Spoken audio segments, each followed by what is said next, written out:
sentido pésame a toda la familia de nuestro amigo y colega, el doctor Eder Herrera Villagrán, quien se desempeñaba como juez de violencia intrafamiliar en el cantón de Machala. Lastimosamente en sus funciones se contagió el COVID-19 y el día de ayer perdió la batalla pues contra esta enfermedad. Y pues nuestro sentido nota de pesar que le hicimos llegar ayer con el doctor Joseph, y reitero nuevamente para ahora a este gran amigo, profesional, colega y académico, y para toda su familia. Con esto, sin más preámbulos, ingeniero López, ¿me permite compartir pantalla, por favor?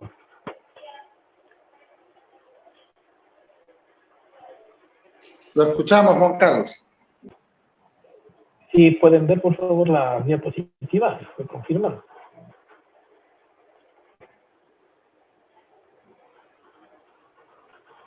¿Aló?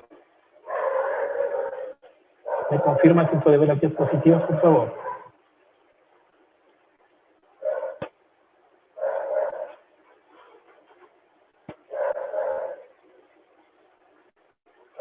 ¿Alguien me confirma si pueden ver las diapositivas? Vuelvelas a transmitir, sí se estaban viendo, Juan Carlos, las diapositivas. Listo, gracias, doctor Joseph.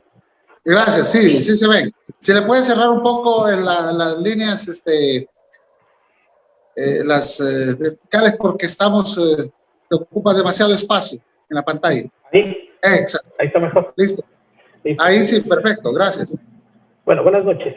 Voy a hablar de un tema que ha generado mucha polémica en la parte procesal penal, ¿sí? de nuestro Código Orgánico Integral Penal, y especialmente también dentro de lo que es el ámbito jurisdiccional y de los abogados en el ejercicio, defensores públicos, sobre la boleta de detención y la formulación de cargos. Examinaremos si es que esto es constitucional e ilegal y qué es la solución, cuál es el análisis, cuál es la conclusión respecto a esta boleta de detención y formulación de cargos y por qué se ha venido desarrollando de esta manera.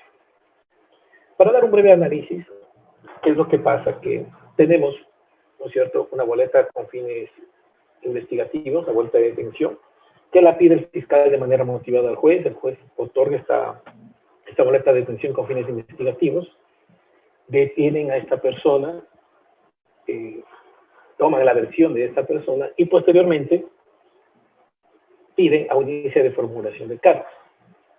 Aquí viene la primera controversia. ¿Quién conoce esa audiencia de formulación de cargos? La persona que está de turno de fragancia, en este caso el juez, o el juez que concedió esta boleta, porque ya abocó conocimiento, ya toma conocimiento del proceso en sí. Aparte de eso, viene otra disyuntiva que nos habla del artículo 565, numeral 1, que nos dice que para una convocatoria, cualquier audiencia, menos debe esperarse por al menos, notificarse al menos con 72 horas. Entonces aquí viene una especie de nudo crítico, que vamos ahora a ir desarrollando, y que pues al final tendremos una conclusión, y obviamente el aporte de todos ustedes, pueda que mi posición esté equivocada, como puede que esté acertada, pero para eso es justamente este conversatorio, justamente esta ponencia, para que ustedes también determinen, analicen y respetemos otros puntos de vista. Primeramente debemos determinar qué es la diferencia entre detención y aprehensión. Para muchas personas pueden ser dos palabras sinónimas, pero no lo es, puesto que la aprehensión siempre se va a dar en infracciones. Recordemos que la infracción del artículo 19 del Código divide en delitos y contravenciones. Entonces, siempre la aprehensión se va a dar en flagrancia. ¿Sí? Entonces, si yo cometo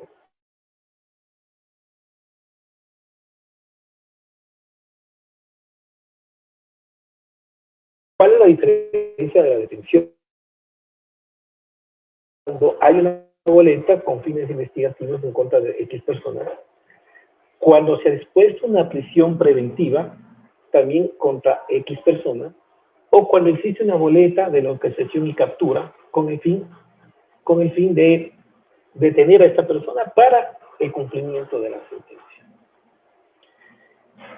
La aprehensión, voy a empezar por el Código Orgánico Integral Penal. Ustedes me dirán, bueno, ¿por qué no pasamos de los tratados internacionales o de la Constitución y luego el Código Orgánico Integral Penal? Porque aquí es donde está la génesis del problema. Entonces, Si leemos el artículo 526 del COI, que nos dice la prevención, cualquier persona podrá aprehender a quien se ha sorprendido en delito flagrante de ejercicio público y entregarlo de inmediato a la Policía Nacional. Nos habla sobre las clases de flagrancia. Se entiende que se encuentra en situación de flagrancia la persona que comete el delito en presencia de una o más personas, o cuando se descubre inmediatamente después de su supuesta comisión, siempre que existe una persecución ininterrumpida desde el momento de la supuesta comisión hasta la aprehensión.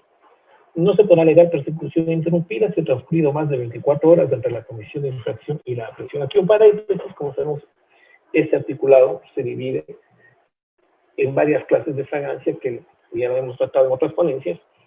Entonces tenemos que enfrentarnos en este tipo de flagrancias, y también por ahí también se habla de una pseudo flagrancia, que también la hemos tratado, cuando en realidad estamos frente a una flagrancia y cuando, pero bueno, se le abro paréntesis, como vamos a ver, nuestro Código Orgánico Internacional nos habla de aprehensión. La aprehensión, en cambio, en el Código de Procedimiento Penal no se le conocía como aprehensión, sino como detención. En el artículo 161 nos decía claramente detención por delito flagrante. Los agentes de la Policía Nacional, de la Policía Judicial o cualquier persona pueden detener, sí, pueden detener, sí. Nos habla que dentro de las 24 horas, desde el momento que ocurrió la detención por delito flagrante, ¿sí?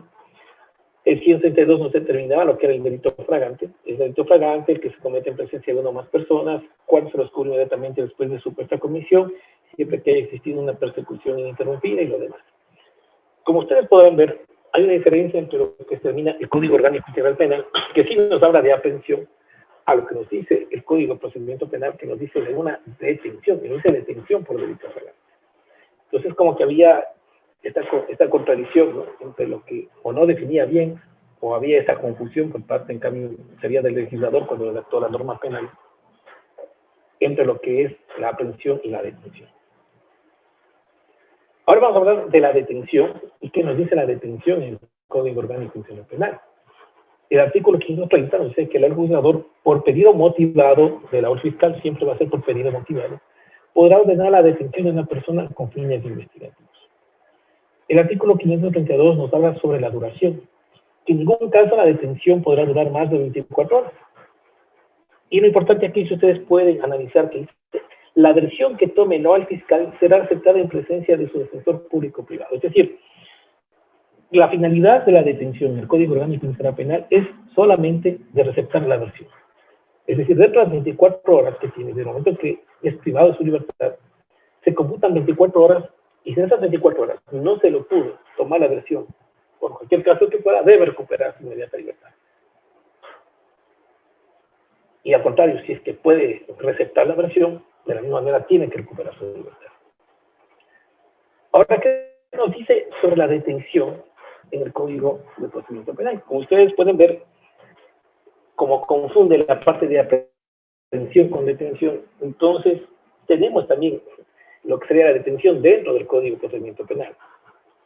No hace una diferencia tal vez en la norma, en el texto como está desarrollado, pero no hace una diferenciación entre lo que sería la aprehensión y la detención.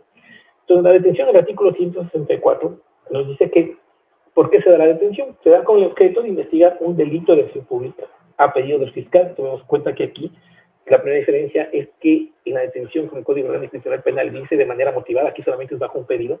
El juez de garantías penales podrá condenarse, es facultativo, podrá ordenar la detención de una persona contra la cual haya presunciones de responsabilidad. Sí, como ven, aquí, ¿cuál es el objetivo de la detención en el Código de Procedimiento Penal? Que nos dice de ordenar la detención cuando existan presunciones de responsabilidad. Receptar la versión. Acá ya nos habla de indicio de responsabilidad. Quiere decir que debe haber una investigación previa o debe haber una instrucción fiscal.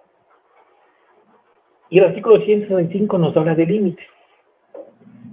El Código nos habla de duración, acá nos habla de límite. Es decir, hasta dónde puede llegar. En este caso, la privación, que sería de 24 horas. Dice, la detención de que parte del artículo anterior no podrá exceder de 24 horas. Entonces, acá el Código de Procedimiento Penal nos pone un límite, en cambio el Código Orgánico Integral Penal nos habla solamente de duración. Dentro de este lapso, aquí viene lo importante, dentro de este lapso de encontrarse que el detenido no ha intervenido en el delito que se investiga. Si ven a diferencia del COIP, que nos habla solamente de tomar la versión. Acá, en cambio, nos habla si es que el detenido no ha intervenido en el delito que se investiga, inmediatamente se lo pondrá en libertad. Y caso contrario, de haber mérito para ello, es decir, que sí tiene participación en el delito que se está investigando, se dictará acto de instrucción fiscal y de prisión preventiva si fuere procedente. Es decir, acoplándole a lo que sería nuestro COI, el fiscal podría solicitar audiencia de formulación de cargos y dentro de esa audiencia de formulación de cargos, solicitar prisión preventiva si fuera procedente. ¿Qué nos dice la Comisión Americana sobre Derechos Humanos o Pacto de San José? El artículo 7 nos habla del derecho a la libertad. El numeral 3 nos dice nadie puede ser sometido a detención o encarcelamiento arbitrario. Toda persona detenida o retenida debe ser informada de las razones de su detención y notificada. Y nos hablan sobre la legalidad de la detención. Dice, toda persona privada de libertad tiene derecho a recurrir ante un juez criminal competente a fin de que éste decida si demora sobre la legalidad de la detención y si fueran ilegales. ¿Qué nos dice la Constitución del Ecuador de 2008? Es un numeral 77 que nos habla sobre el derecho fundamental del debido proceso, que es un derecho procesal, que se aplica a todos los procesos, especialmente a los penales, y tiene varias garantías básicas, entre lo cual nos habla el numeral 1, igual en la parte pertinente que dice, se exceptúan los delitos flagrantes en cuyo caso no podrá mantenerse a la persona detenida sin fórmula de juicio por más de 24 horas. Como ustedes pueden ver aquí, nos habla sobre la fragancia, pero no nos dice de la persona prendida, nos dice de la persona detenida. ¿Y esto viene por qué? Porque nuestra Constitución, en el 2008, es una Constitución garantista, y bajo este garantismo asumimos varias convenciones, especialmente la convención que vimos hace un momento, y que nos dice sobre detención. Entonces, tal vez el legislador quiso tomar técnicamente y textualmente las palabras que nos decía la convención, y por eso nos pone detención y no nos pone aprehensión. Inclusive, nos dice el numeral 3, toda persona en el momento de la detención tendrá derecho a conocer en forma clara y en un lenguaje sencillo las razones de su detención, la identidad de la juez o juez o autoridad que ordenó, de quien se ejecutan y de las personas responsables del respecto interrogatorio. Como pueden ver aquí, nos habla el numeral 3 sobre la detención, que sí está definida con el artículo 530, a diferencia del numeral 1, que está definida con el artículo 526. En el momento de detención, el agente o la agente informará a la persona detenida de su derecho a permanecer en silencio, a solicitar la asistencia de un abogado o abogada, un defensor o defensor público, en caso de que pudiera designarlo, y a comunicarse con un familiar o cualquier persona clínica.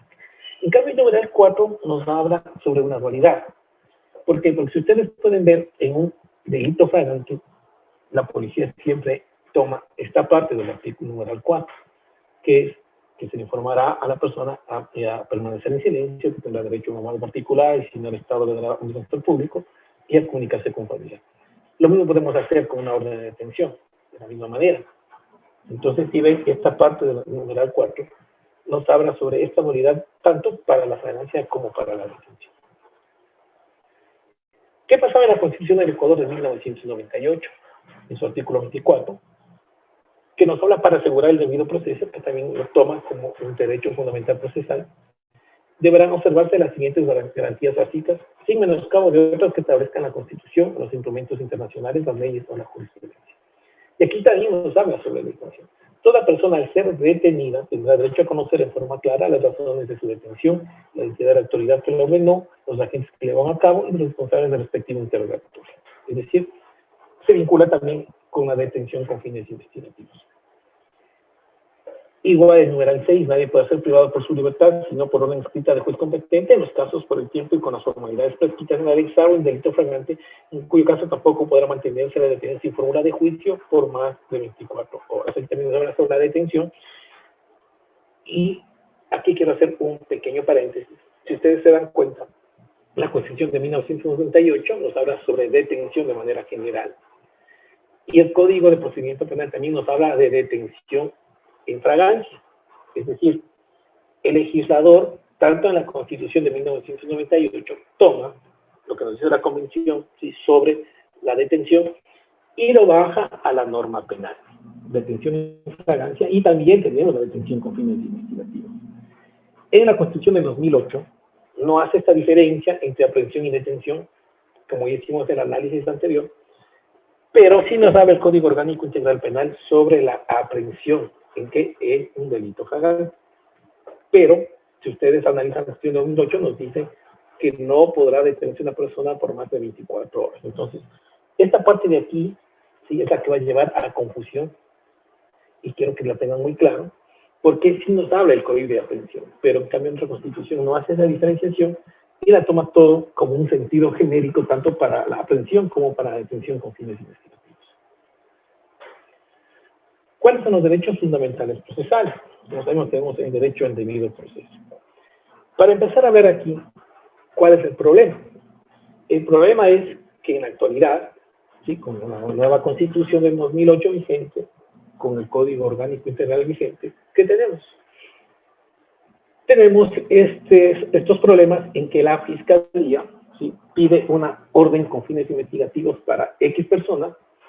Efectivamente, de manera motivada, el juez otorga esta detención con fines investigativos, la ejecutan, toman la versión e inmediatamente pide audiencia de formulación de cargos. ¿Por qué?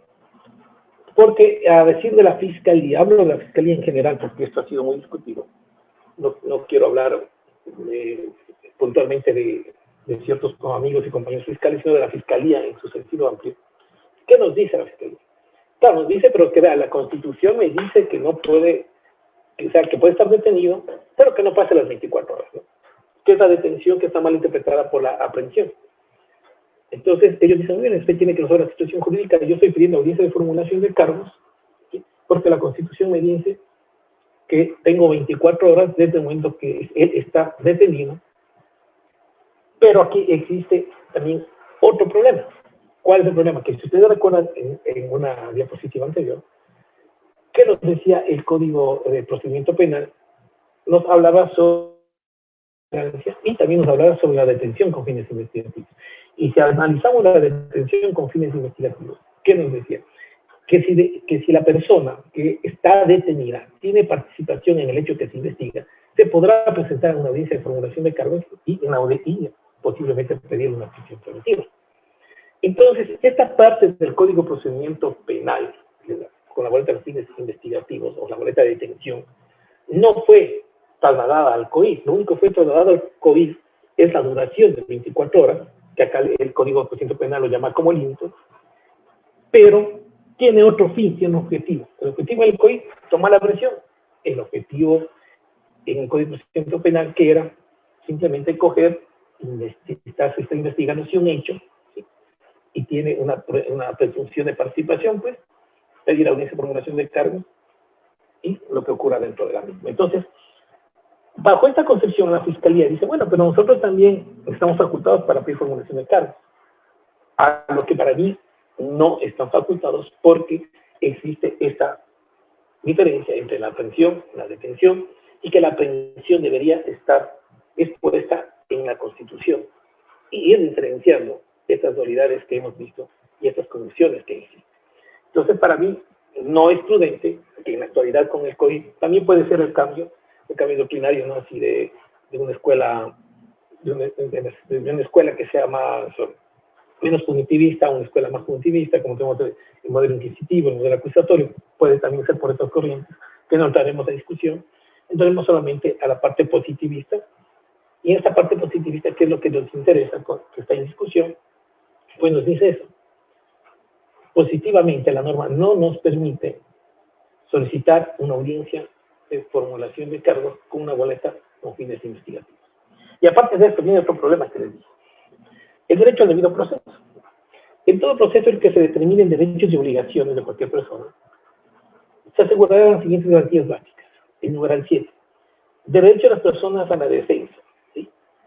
Miren que esta es una garantía primordial, que ya para el derecho penal no se convierte en garantía, sino se convierte en un derecho a la defensa. ¿Y qué nos dice? El numeral A. Nadie podrá ser privado del derecho a la defensa en ninguna etapa o grado del procedimiento. Numeral B. Contar con el tiempo y con los medios adecuados para la preparación de su defensa. Numeral C. Ser escuchado en el momento oportuno y en igualdad de condiciones. Entonces, pongamos de que el fiscal pide la audiencia de formulación de cargos con esta boleta con fines investigativos, ¿sí? Entonces, como está el juez de turno o el juez que conoció, que conoció esta boleta de detención con fines investigativos, es decir, que ya tiene conocimiento de la causa, y la convoca dentro de las 24 horas. ¿Sí? Pero el artículo 575 del Código nos dice sobre la notificación, otra institución. Las notificaciones se realizarán de acuerdo a las siguientes reglas. Numeral 1, escuche. Cuando se convoque a la celebración de una audiencia o se adelante un trámite especial, deberá notificarse al menos con 72 horas de anticipación a las partes, testigos, peritos y demás personas que intervengan en la actuación, salvo en los casos de delitos flagrantes. Entonces, me pregunto, si cojo una persona con una boleta con fines investigativos, ¿podré yo garantizar el derecho al debido proceso en estas garantías dentro de 24 horas? ¿Para qué? Para que prepare la defensa el abogado particular o prepare la defensa el defensor público, cuando sabemos que la prisión preventiva en muchos casos dentro del test de proporcionalidad que nos pide la idoneidad, que nos pide desvirtuar para el posible procesado, o ya para el procesado, perdón, el peligro de fuga, y para la fiscalía garantizar de que existe peligro de fuga. ¿Y qué nos piden los famosos arreglos sociales? Entonces me pregunto, si una persona es aprendida un día sábado, ¿sí? Dentro de las 24 horas le hacemos el día domingo, ¿de dónde sacamos los arreglos sociales? ¿Y cómo hacemos respetar estos derechos? ¿No? Contar con el tiempo y los medios adecuados para la aprobación de la defensa, ser escuchado en el momento oportuno y igualdad de condiciones. Entonces, ahí viene también, ya viene una parte de vulneración ya de derechos constitucionales, una parte de derechos fundamentales procesales, ¿sí? Y que se van a ir a una disyuntiva en relación a qué procede. La parte normativista positivista o procederá a la parte de protección de derechos, donde en otra posición dice que todos los jueces somos garantistas de derechos. Entonces, ¿qué más debemos determinar? Si ustedes se dan cuenta, el artículo 530 que nos habla sobre la boleta con fines investigativos es una medida cautelar. Y la finalidad de la medida cautelar lo dice el artículo 519, para proteger los derechos de las víctimas y participantes en el proceso penal, los participantes del proceso penal también la persona investigada, la persona procesada, desde la presencia de la persona procesada en el proceso penal, el cumplimiento de la pena y la reparación integral. Evitar que se destruya o obstaculice la práctica de pruebas, que desaparezcan elementos de comisión y garantizar la reparación integral a las víctimas. ¿Sí? Quiero que ustedes tomen muy seriamente lo que es el artículo 519, porque después vamos a analizar una consulta que hizo la Corte Nacional, y en base a esto, a ver si cumple esta absolución dentro de estos parámetros del artículo 519. Las medidas cautelares, en cambio, que también estaban dispuestas en el Código de Procedimiento Penal, estaban en el artículo 520, y casi son parecidas. ¿Sí? Casi son parecidas a las del Código comentado, son casi parecidas en su contexto. Aquí vamos, sobre la Corte Nacional de Justicia. La presidenta de la Corte Nacional de Justicia realizó una absolución de consultas. Para esto, pues, voy a permitirme compartir también la absolución de consultas mediante pantalla, y está aquí. Entonces, ¿qué nos dice? Si pueden ver la absolución, por favor, me confirman. Doctor Mendieta, ¿sí se puede ver la absolución? Sí, Juanca. Ya. Entonces, ¿qué nos dice la absolución, no? Investigación previa. Y miren lo que dice aquí, investigación previa. ¿Sí? Si analizamos el artículo 530 de la boleta de confianza sensitivos, está dentro de las medidas cautelares del 522, que nos habla de investigación previa. Nos dice los parámetros de la detención con fines investigativos. Consultan dudas con respecto a, criterio no vinculante. Consulta dudas con respecto a la detención con fines de investigación y formulación de casos, con otros inherentes a la institución de la detención con fines de investigación. Respuesta a la consulta. Nos habla sobre la base legal del artículo 530, el 531, que es cómo debe darse la boleta de detención, el 532, que nos habla sobre la duración, el 533, que nos habla sobre la información de los derechos, si ustedes pueden determinar, inclusive aquí nos habla que deben protegerse e informar sus derechos a la persona detenida que incluye conocer de forma clara la razón de su detención, la identidad de la autoridad que la ordena, los agentes que llevan a cabo y las funcionalidades del respectivo interrogatorio. Como ustedes pueden ver, esta parte se relaciona mucho con lo que dice nuestra Constitución, justamente en la parte de la detención. También será informada de su derecho a permanecer en silencio, de la presencia de un defensor público privado, de comunicarse como familiar con cualquier persona que indique, que también es la Constitución y en esta dualidad que les dije que había tanto para detención como atención. Y el artículo 527 nos habla de la fragancia, que dice, se entiende que se encuentra en situación de fragancia la persona que comete delito en presencia de una o más personas, o cual se descubre inmediatamente después de su supuesta comisión, siempre que exista una repercusión interrumpida. Y bueno, el 527 nos habla de eso. Ahora, análisis y conclusión. ¿Qué nos dice la Corte? La detención con fines investigativos es una medida cautelar personal excepcional. Si ustedes ven, la misma Corte le da este rango de ser una medida cautelar. ¿Cuándo se dispone una medida cautelar? Cuando existe una formulación de cargos. Entonces, sería viable dictar una medida, disponer, perdón, de la detención con fines investigativos en un proceso investigativo que todavía no se ha formulado cargos. Pero bueno, nos dicen que dentro de nuestro sistema procesal penal tiene como fin receptar la versión de quien ha sido detenido, el 530 del COIP, y así completar la información que mantiene Fiscalía por sobre las circunstancias de una presunta infracción y sobre la identidad y formas de participación de los involucrados. Mira, esta segunda parte nos habla sobre lo que nos decía la intención en el Código de Procedimiento Penal. De ella también se puede determinar la práctica de elementos de convicción o requerir una imputación. Incluso puede darse el caso de que luego de la detención y posterior versión se podrá desvanecer los indicios, lo que posibilitaría la aplicación del principio de oportunidad. Miren, aquí, para mí esta parte de la Corte Nacional me parece que es muy violatoria de los derechos. ¿Por qué? Porque para mí va desnaturalizando la esencia de lo que dice la boleta con fines investigativos del COIP, de tomar la versión. Y acá en cambio nos habla de la parte que estaba el Código de Procedimiento Penal e incluso posibilita que se formule cargos o va a posibilitar la aplicación del principio de oportunidad. O sea, nos vamos de una detención donde tengo que ir a dar la versión, doy mi versión y me voy a mi casa, a someterme a un procedimiento para que me aplique un principio de oportunidad. Es necesario recordar también que la ley no prevé que la versión del sospechoso es un proceso indispensable para la formulación de cargos. Claro, muchas veces la Fiscalía dice, no, es que tengo que tomar la versión para formular cargos. No. Muchos doctrinarios, como Francisco Muñoz Conde, dice que la versión inclusive no constituye un elemento de comisión, sino constituye un elemento, una noticia para seguir investigando el proceso. Es así que conforme al caso concreto, bien puede ocurrir que el fiscal solicite aquella diligencia sin contar con elementos y fundamentar la pertinencia de las medidas cautelares que se crea pertinente. Mire, de una medida cautelar que nos dice que arriba pasamos a otra medida cautelar, ¿no? O sea, incumplir la medida cautelar para que dicten otra medida cautelar. ¿Y quién tiene que cumplir la medida cautelar con detención o fines investigativos? Pues la policía, obviamente bajo la dirección de la Fiscalía. Y seguimos desarrollando esto. Además de lo que está expresamente determinado en la norma, podemos decir que la detención procede únicamente en una investigación previa. Ojo, procede únicamente en una investigación previa, pero la detención con fines investigativos está dado como una medida cautelar. Y vuelvo a repetir, ¿cuándo se dicta una medida cautelar? Cuando se ha formulado cargos.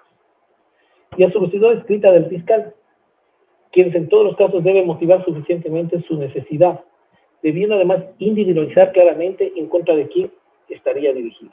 Aquí también hay una falencia muchas veces de la Fiscalía, haciendo un paréntesis en esta parte, que dicen, solicitamos la boleta con fines investigativos en contra de alias el Gordo Juan, en contra del alias el Blanquito, el Negrito, el Amarillo, no identifican, ¿no? Esta es una gran falencia. La jueza o juez en todos los casos debe de forma estricta tener presente que esta medida, como toda aquella privativa de libertad, es excepcional. Debe entonces verificar su real necesidad y proporcionalidad en base al fundamento de la solicitud. De ser el caso, emitirá la boleta, por orden escrita, obviamente, la que deba contener todos los requisitos que trae la norma, que nos dice el 531. Fundamentalmente, que se deba cuidar el detallar los motivos de la detención, demostrando que se han presentado las condiciones que la ley trae y las presunciones existentes en contra del investigado. Además, constatará la identificación precisa de la persona en contra de quien se ordena la detención. Conforme lo dicho, la jueza o juez puede también negar la solicitud de detención con fines investigativos por falta de fundamentación de la fiscal o si considera que no es realmente necesaria o proporcional. Si ven, aquí también nos manda al test de proporcionalidad, que no solamente se aplica para la prisión preventiva, sino también nos va a decir la Corte para este tipo de instituciones jurídicas penales. Al momento de la detención, la policía en todos los casos debe informar a la persona sobre sus derechos, tal como manda la norma, lo que siempre debe ser verificado con proximidad por la o el juez, a quien además se debe informar sobre la identificación del agente de policía que procedió a la detención, el lugar y el momento de la detención, el día, hora de ingreso y el lugar de custodia. Aquí me parece interesante, pero también debería determinarse aquí que se adjunte, ¿sí?, un informe a qué hora se le presentó la versión y cuándo recuperó su libertad también. Sí, porque de alguna manera esto no se ha estado cumpliendo, simplemente se da la boleta de detención con fines investigativos y los jueces no volvemos a saber más de qué pasó, si se le tomó o no se le tomó esa oficio efectiva, esa boleta con fines investigativos para tomar la presión. En todos los casos, el detenido debe contar a la brevedad posible con un defensor a quien se le citará en todo momento. Ello con el fin de evitar que se ordene apresuradamente sin reales razones la privación de libertad de una persona, minimizar la posibilidad de error en la identidad del sospechoso, que la persona en contra de quien se hace efectiva la boleta tenga claro que está siendo detenida, que la persona detenida conozca de forma suficiente los motivos de su detención, que facilite el ejercicio de los derechos de la persona detenida, fundamentalmente en explicar adecuadamente su derecho a la defensa, y que la jueza o juez garantiza en todo momento los derechos del detenido. Todos estos fines que nos da la Corte Nacional, yo creo que no se cumplen en su mayoría. ¿Por qué? Porque la policía no cumple este rol de garantista, ¿sí? La Policía Nacional, lamentablemente, no tiene esta capacitación, no tiene esta visión de custodio de los derechos. Ellos son criados mentalizados, digo criados porque se crían para formar su profesión policial, bajo un contexto no proteccionista, sino más punitivista, más positivista, de ejecutores de normas, ¿no? Y obviamente tienen otra visión diferente a lo que sería el rol de la justicia. Conforme enseña la doctrina, otros objetivos de la detención con fines de investigación es impedir que el sospechoso sobre quien existe una investigación previa en marcha, supuesto imputado, fugue, y así de ser el caso, evite comparecer al juicio. Miren, la boleta con fines investigativos como medida cautelar solamente nos dice como objetivo para tomar la versión del sospechoso, pero la Corte Nacional lo hace extensivo y dice para que no fugue. Y me pregunto, si no va a fugar como un requisito de la prisión preventiva en el test de proporcionalidad en la parte de la idoneidad, ¿cómo justificamos si les digo que me detienen a mí el día sábado? Me hacen la audiencia el día domingo. ¿Y de dónde saco yo, pues, todos los tipos de riesgo social para mí? Inclusive no puedo haber ni una notaría para por lo menos una notaría decir que trabajo en tal lado, vivo en tal lado, estoy casado con tal persona. No puedo. Y bueno, y vamos así, y dice, y de ser el caso evite comparecer al juicio, imagínense, lo que evidentemente atenta contra los fines del proceso penal y da paso a la impunidad.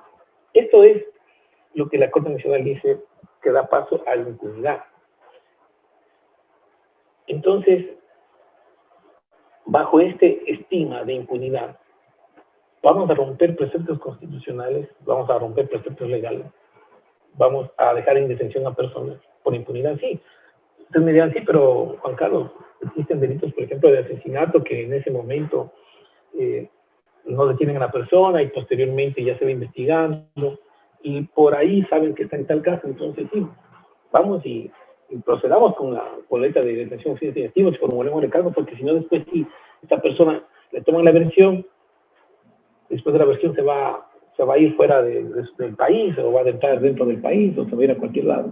No lo vamos a encontrar. Justamente una pregunta que yo le hice al doctor Solano Pasquel, en un paréntesis, y me dijo que no hay que criminalizar la pobreza. La pobreza, yo no quería criminalizar la pobreza, quería dar un ejemplo de que dentro de lo que es para establecer el peligro de fuga, si yo soy una persona que tengo mi trabajo, que tengo mis bienes, rápidamente yo puedo tener arraigo social. Primero saco una certificación del IES, donde estoy trabajando, una certificación laboral, saco mis escrituras públicas de la casa donde tengo, o saco mi contrato de arrendamiento y lo tengo. Pero es una persona de que no ha tenido la suerte de tener las comunidades o descomunidades que yo tengo, y no tiene un contrato de arrendamiento, no tiene una casa, no tiene un trabajo, ¿qué arraigos sociales presenta? Entonces, ¿qué hago en periodo de fuga? Yo puedo coger, sí, me dan una vida alternativa, puedo hacer un préstamo, y puedo salir del país por vías ilegales. Esta persona que no tiene estas facilidades también puede salir por vías ilegales. Entonces, el peligro de fuga no va por ahí. El peligro de fuga tiene que ser más estudiado y debe tener otros límites y debe tener otras concesiones que ahora vamos a ver. Por ende, existe la posibilidad de que con la versión detenido el fiscal complete la investigación previa, ojo, la investigación previa, y al considerar que tiene elementos suficientes de investidos de tal gravedad que pueden solicitar inmediatamente la celebración de audiencia de formulación de cargos, en donde solicitará las medidas cautelares pertinentes y se dé inicio al proceso penal en contra de que en su momento fue detenido. En la formulación de cargos, el fiscal podrá solicitar fundamentalmente la medida excepcional de prisión preventiva, demostrará por qué las alternativas son suficientes para garantizar la comparecencia de la persona procesada al proceso, y así el juez, motivadamente atado estrictamente a los presupuestos que traerá norma, resolverá conceder o no la prisión preventiva. Les pregunto a ustedes, nuevamente revisando el ejemplo, me tuvieron sábado, hoy domingo, ¿con qué elementos de arreglos sociales voy a ir? Entonces, esta parte de aquí que me dice la Corte Nacional, ¿qué me dice? A ver, si la Fiscalía motivadamente le pide la prisión preventiva, ¿sí? Fundamenta la prisión preventiva.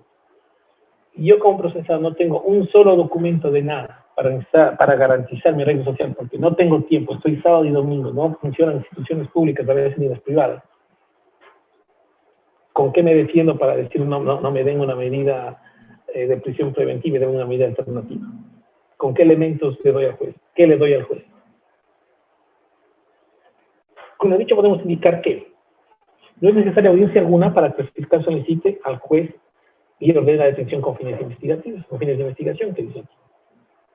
La solicitud debidamente motivada se entregará por escrito al juez o juez, previo a proveer, verificará la necesidad y emitirá la boleta, que deberá igualmente ser motivada. Producida la detención conforme a la ley, no cabe que exista audiencia para clarificar la detención, y procede que la juez o el juez que se le comunique inmediatamente, y este se cerciore de que la persona detenida se le haya informado claramente sobre sus derechos. Posteriormente, el fiscal deberá receptar la versión del detenido, quien deberá estar asistido de su abogado defensor. Y miren la parte de trabajo. Sobre a quién le compete conocer la solicitud del fiscal, evidentemente partimos de que corresponde al juez o juez de garantías penales que por sorteo sea designado. O, pero dependería también de la especialidad de la investigación y del momento en que se solicite, pues puede haber situaciones excepcionales que necesiten respuestas urgentes en horarios de turno. Aquí genera también una polémica, porque si yo tengo mis audiencias programadas, no estoy de turno, tengo audiencias programadas a las 9, 10, 11, 12, 1, 2, 3, 4, hasta las 5, 6, 7, 8 de la noche, que muchas veces tenemos audiencias, y viene por sorteo, ¿sí? Y me asignan para conocer esta audiencia con fines investigativos y para formular cargos. Primeramente, un desfase en el acceso a justicia de las otras personas que estaban esperando esta audiencia. Nosotros en Babahoyo, no sé cómo será en otras jurisdicciones, tenemos turnos. Por ejemplo, tenemos turnos de 8 de la mañana a 4 de la tarde, de 4 de la tarde a 12 de la noche, de 12 de la noche a 8 de la mañana. Y en el turno que se tiene de 12 de la noche a 8 de la mañana, de 8 a 5 de la tarde, ese juez no trabaja, porque obviamente ya toda la noche en vigilia y no puede asistir a trabajar. Entonces, pongámonos que presentan, sí, por sorteo, y justamente Juan Carlos Aguiar cayó un día miércoles, Juan Carlos Aguiar no fue porque cumplió el turno de 12 de la noche a 8 de la mañana. ¿Quién conoce esa audiencia? ¿Quién va a realizar esa audiencia? Entonces dice que también puede ser el juez que se encuentra del turno. O sea, necesariamente existe otra contradicción, otra dualidad, que para mí es un criterio muy punitivo para decir, bueno, tiene que hacerse la audiencia como sea, con un juez de sorteo o con un juez de turno. Luego aceptada la versión, el fiscal al considerar que tiene elementos suficientes investidos de la real gravedad, puede solicitar la celebración de la audiencia para formular cargos en contra del detenido. Y teniendo en cuenta que una de las finalidades de la detención es de evitar la fuga, ustedes leyeron la finalidad de la detención no es evitar la fuga, es simplemente tomar la versión. ¿Sí? Y si ustedes ven, tampoco está dentro de las finalidades del artículo 519 evitar la fuga o que se quede en la impunidad de un delito.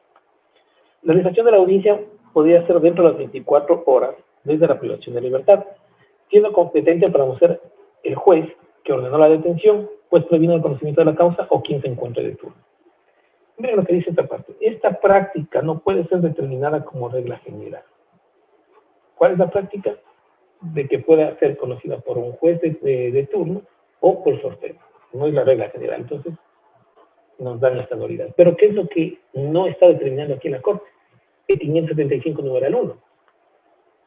¿Qué nos dice? Que se debe notificar con menos de, al menos con 72 horas. ¿Para qué? Para garantizar los derechos, el derecho a debido proceso y la garantía de defensa que lo explicamos hace un momento. Dice, en este caso no cabe calificar fragancia alguna, claro, pues la privación de libertad ha surgido de una orden de detención con fines investigativos, no admisible a la aprehensión en fragancia. Mire, no admisible a la aprehensión en fragancia. Sí, ellos sí hacen aquí la diferenciación. Y no ha devenido de cometer de un delito en presencia de una más personas, o será descubierto inmediatamente después de su supuesta comisión, y se ha encontrado con armas, instrumentos del producto del ilícito, es decir, hace la referencia a las clases de fragancia.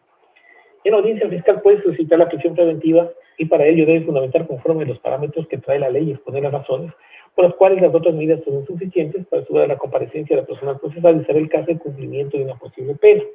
El juez motivará la concesión o no de la medida excepcional, igualmente conforme a las reglas que trae la ley y teniendo en cuenta los pronunciamientos de la Corte Interamericana ha dictado al respecto. Nos vamos ahora a los pronunciamientos de la Corte Interamericana, por ejemplo, el caso Rosero versus Ecuador, que nos dan todos los estándares para realizar una prisión preventiva, y tomando eso y aplicando, no podíamos dar prisión preventiva bajo estos argumentos que nos dice la Corte Nacional. En todos los casos deben cuidar que la detención se solicite, se ordene, se efectivice, en fin de que se desarrolle estrictamente conforme a las reglas determinadas en la ley. En todos los casos, en todo momento, la juez o el juez debe respetar y hacer respetar los derechos del detenido, fundamentalmente cuidar este despliegue de forma adecuada a su derecho a la defensa. Nuevamente digo, ¿cómo vamos a desplegar nuestro derecho a la defensa? Con todos los ejemplos que les puse. Y recordar que sobre todo la detención con fines investigativos es procedente a la acción de habeas corpus para que un juez o jueza haga el respectivo análisis respecto relacionado a la legalidad de la privación de libertad y la resuelva. Miren, esta parte es fundamental. ¿Por qué? Porque la Corte se va en el sentido de que, bueno, pasa las 24 horas y me quieren formular cargos. Obviamente ya no puedo y puedo aplicar un habeas corpus. Pero también puedo aplicar un habeas corpus porque si ustedes analizan el habeas corpus también se da cuando hay vicios en el procedimiento. Y si este es un vicio en procedimiento, claro que me está viciando un procedimiento, porque no está adecuado a lo que me dice la norma del 575 numeral 3 del COI. No se me están respetando las garantías de la defensa del derecho al debido proceso, en contar con el tiempo suficiente para preparar la defensa, ser escuchado en igualdad de condiciones. Claro que me está rompiendo estos esquemas. Entonces, también puede ser precedente por violación a derechos constitucionales, no solamente en el sentido de legalidad, sino en el sentido de constitucionalidad.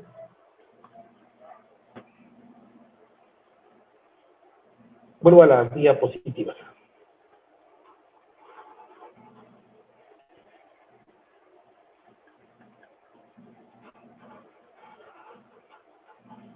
Entonces, como vimos, la Corte Nacional es lo que nosotros ya examinamos, ¿no? Que no es necesaria la audiencia, que el juez de garantías penales que puede conocer esta audiencia para formulación de casos con una boleta con fines investigativos puede ser designado por sorteo o en turno.